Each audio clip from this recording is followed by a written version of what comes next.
belediye binası yıkılıyor.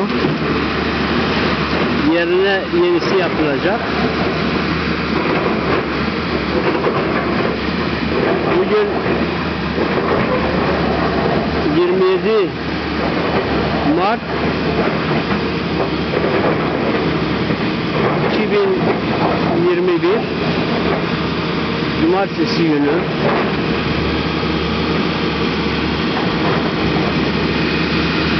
Evet. Eski belediye binası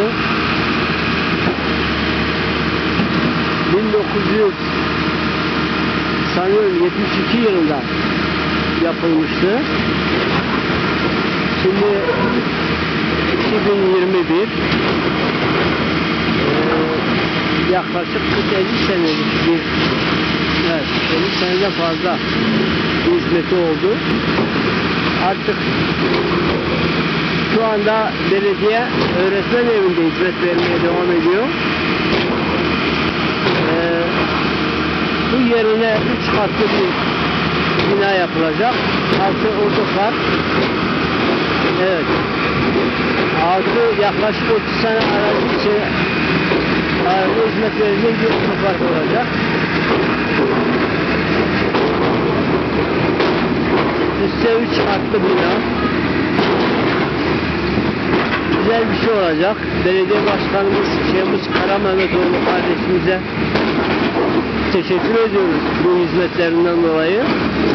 Gerçekten belediye başkanımız Şemus Karamehmetoğlu kardeşimiz şu 4 yılda yaptığı hizmetler, şu ana kadar yapılan bütün hizmetleri belki ona kattı diyebilirim. Evet. İlçemize hayırlı olsun.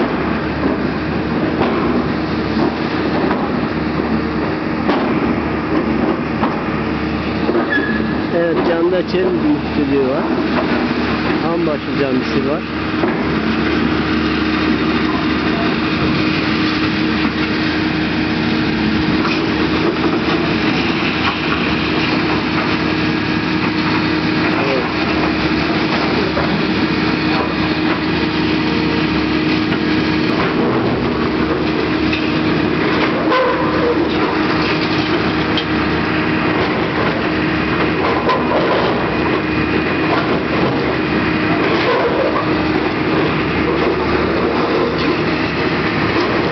Belediye binası taşkın zamanında hizmete girmişti. Daha sonra sırayla Üngür Ramazan, daha sonra Nebu Mehmet Akdağ, daha sonra Halit Ağaçkanlı bir dönem yapmıştı.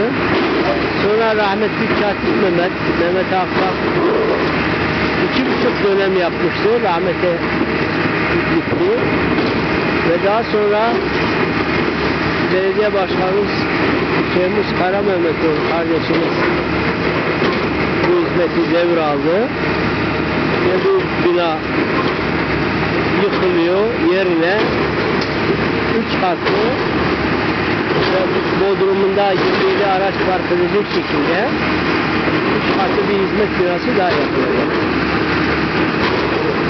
Bilgilendirmek istedim. Teşekkür ederim.